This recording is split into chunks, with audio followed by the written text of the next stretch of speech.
ಇನ್ನೇನು ಮಾವಿನಕಾಯಿ season start ಆಯಿತು. ಸಾಮಾನ್ಯವಾಗಿ ನಮ್ಮ ಮಲೆನಾಡು ಹಾಗೂ ಕರಾವಳಿ ಭಾಗಗಳಲ್ಲೆಲ್ಲ ಮಿಡಿ ಮಾವಿನಕಾಯಿನ ಉಪ್ಪಿನಕಾಯಿಯನ್ನ ಮಾಡಿಟ್ಕೊಳ್ಳುವುದು ಸಾಮಾನ್ಯವಾಗಿ ರೂಢಿ. ಈ ಮಾವಿನ ಮಿಡಿ ಸೀಸನ್ನಲ್ಲಿ ಮಾವಿನ ಮಿಡಿಗಳನ್ನು ತಂದು ವರ್ಷಕ್ಕೆ ಸಾಕಾಗುವಷ್ಟು ಉಪ್ಪಿನಕಾಯಿಯನ್ನ ಮಾಡಿಟ್ಕೊಳ್ತೇವೆ. ಈ ಮಾವಿನ ಮಿಡಿ ಉಪ್ಪಿನಕಾಯಿಯನ್ನ ಮಾಡಲಿಕ್ಕೆ ಕೆಲವೊಂದಿಷ್ಟು ಪ್ರೊಸೀಜರ್ಗಳಿವೆ. ಅಂದರೆ ಇದೇ ರೀತಿಯಾಗಿ ಉಪ್ಪಲ್ಲಿ ಹಾಕಿಡಬೇಕು, ಹೀಗೆ ಮಾಡಬೇಕು ಅಂತ. ಇಲ್ಲ ಅಂದರೆ ಉಪ್ಪಿನಕಾಯಿ ಬಾಳಿಕೆ ಬರಲ್ಲ, ವರ್ಷ ಪೂರ್ತಿ ಇರಲ್ಲ, ಕೆಟ್ಟೋಗ್ಬಿಡತ್ತೆ. ಮಾವಿನ ಮಿಡಿಯನ್ನು ಹೇಗೆ ಉಪ್ಪಲ್ಲಿ ಹಾಕಿಡೋದು, ಹಾಗೆ ಉಪ್ಪಿನಕಾಯಿಯನ್ನು ಹೇಗೆ ಮಾಡೋದು ಎನ್ನೋದೆಲ್ಲವನ್ನು ನಾನು ಇವತ್ತಿನ ವಿಡಿಯೋದಲ್ಲಿ ತೋರಿಸ್ತಾ ಹೋಗ್ತೇನೆ. ಹಾಯ್ ಫ್ರೆಂಡ್ಸ್, ನಮಸ್ಕಾರ, ವೆಲ್ಕಮ್ ಟು ನಳಪಾಕ. ನೋಡಿ, ಮೊದಲಿಗೆ ಮಾವಿನ ಮಿಡಿಯನ್ನು ನೀರಿನಲ್ಲಿ ಹಾಕಿ ಚೆನ್ನಾಗಿ ತೊಳೆದು ಈ ರೀತಿ ಒಂದು ಬಟ್ಟೆ ಮೇಲೆ ಒಣಗಿ ಹಾಕ್ಕೊಳ್ಬೇಕು. ಎಲ್ಲ ಮಾವಿನ ಮಿಡಿಗಳು ಬಾಳಿಕೆ ಬರೋದಿಲ್ಲ.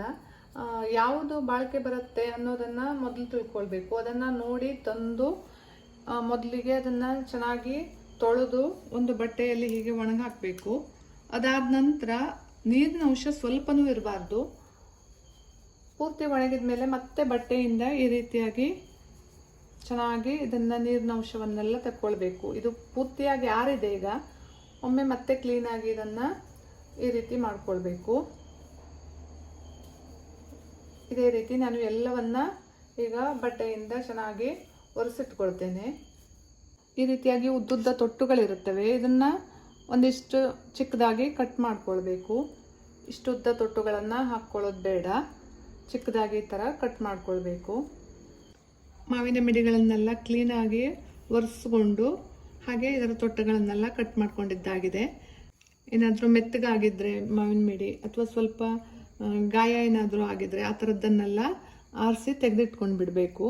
ಉಪ್ಪಿನಲ್ಲಿ ಹಾಕುವಂತಹ ಡಬ್ಬವನ್ನು ಸಹ ಅಥವಾ ಜಾರನ್ನು ಕ್ಲೀನಾಗಿ ತೊಳೆದು ಇದನ್ನು ಬಿಸಿಲಿನಲ್ಲಿ ಒಣಗಿಸಿಟ್ಕೊಳ್ಬೇಕು. ಇದಕ್ಕೆ ಸ್ವಲ್ಪನೂ ನೀರಿನ ಅಂಶ ಇರಬಾರ್ದು. ಮೊದಲಿಗೆ ಜಾರಿಗೆ ಸ್ವಲ್ಪ ಉಪ್ಪನ್ನು ಹಾಕ್ಕೊಳ್ಬೇಕು. ಉಪ್ಪು ಕಲ್ಲುಪ್ಪಾದರೆ ಒಳ್ಳೆಯದು. ಹೀಗೆ ಉಪ್ಪನ್ನು ಹಾಕ್ಕೊಂಡು ನಂತರ ಮಾವಿನ ಮಿಡಿಗಳನ್ನು ಇದರೊಳಗೆ ಹಾಕಬೇಕು.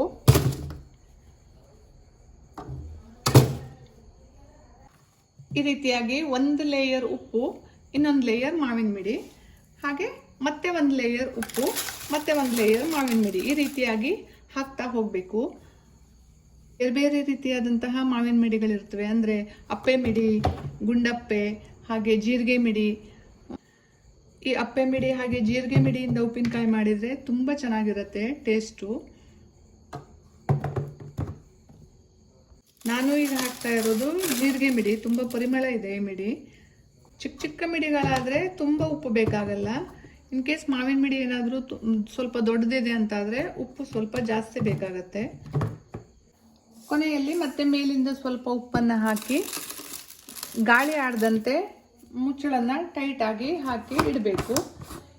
2 ದಿವಸ ಬಿಟ್ಟು ಇದನ್ನು ಒಮ್ಮೆ ಕೈ ಆಡಿಸಬೇಕು. ಉಪ್ಪು ಸ್ವಲ್ಪ ನೀರು ಬಿಟ್ಕೊಳ್ಳುತ್ತೆ. ಆಗ ಮಾವಿನ ಮಿಡಿಗಳನ್ನೆಲ್ಲ ಒಮ್ಮೆ ಕೈ ಆಡಿಸಬೇಕು. ಮುಂದಿನ ವಿಡಿಯೋದಲ್ಲಿ ಉಪ್ಪಿನಕಾಯಿಯನ್ನು ಮಾಡೋದು ಹೇಗೆ ಅನ್ನೋದನ್ನು ತೋರಿಸ್ತೇನೆ. ನನ್ನ ಈ ವಿಡಿಯೋ ಇಷ್ಟ ಆದರೆ ಲೈಕ್ ಮಾಡಿ, ಶೇರ್ ಮಾಡಿ, ಕಮೆಂಟ್ ಮಾಡಿ ಹಾಗೂ ಸಬ್ಸ್ಕ್ರೈಬ್ ಮಾಡಿ. Thank you.